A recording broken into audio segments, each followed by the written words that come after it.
6. Welcome to Grade 6 Mapagbigay!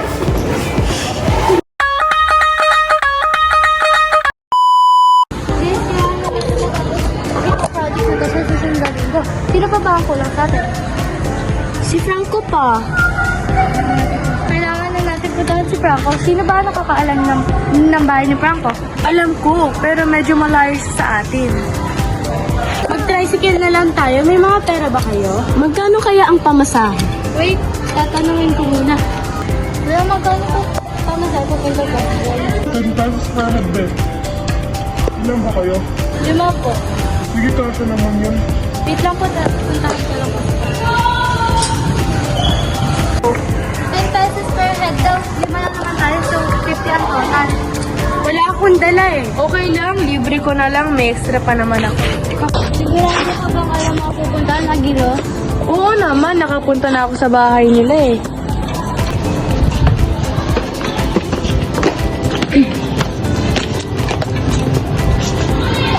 Sigurado ka ba ito?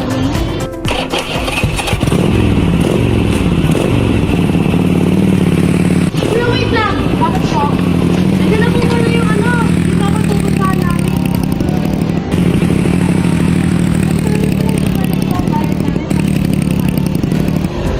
Thank you po kuya.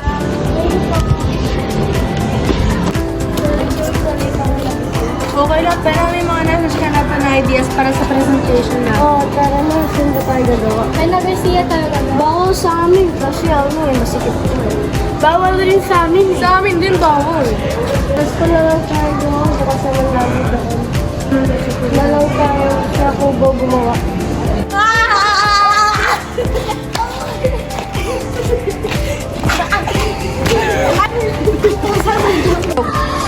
Sabi ko naman ang kubo, pwede na tayo magtrabaho dito. Oo nga, mas tahimik dito kasi sa Sirid Aralan. Alam niyo ba, may nabasa akong artikulo tungkol sa pakikipag-isa sa isang komunidad. Sabi doon, mahalaga ang pakikipag-isa para sa pangulan na isang lugar. Oo nga, nakita ko rin yung isang documentary.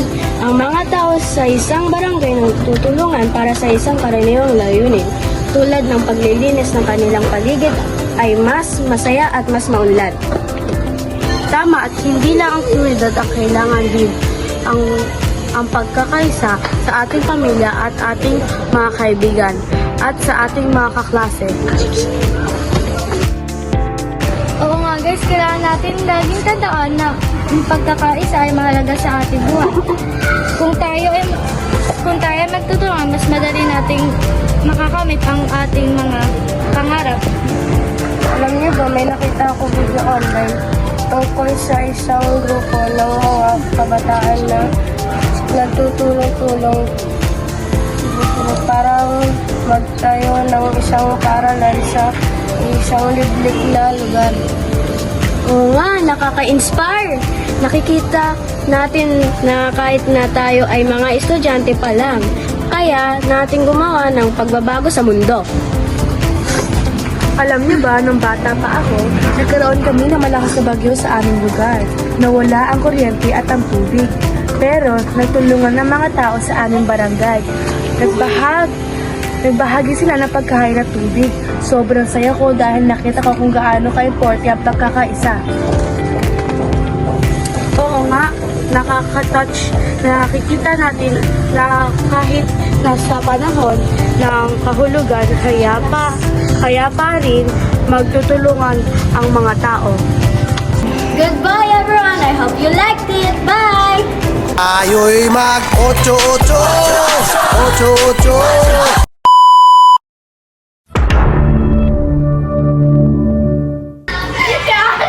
Everyone, this is Grade 6 Mapagbigay representing Performance Testing Grade. Ano? Hello everyone, this is Grade 6 Mapagbigay representing Performance Testing ESP6 Group 3. Let's go!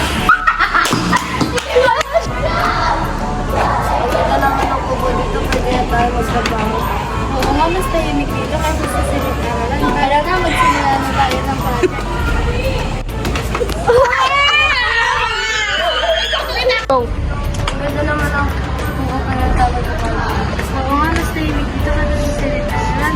Alam niyo ba, may nabasa kong artikulo tungkol sa pagkakaisa sa isang komunidad. Sabi noon, mahalaga ang pakikipag-isa para sa pagunlad ng isang lugar. Hindi ko kabisado. Go. Ang ganda naman ng kubo, pwede na tayo magtrabaho dito. Oo nga, mas tahimik dito kaysa sa silid-aralan. Alam niyo ba, may nabasa akong artikulo tungkol sa... Ano ba nga? Hindi nga! Ang ganda naman ng kubo. Oh. Goodbye everyone and hope you like it. Bye!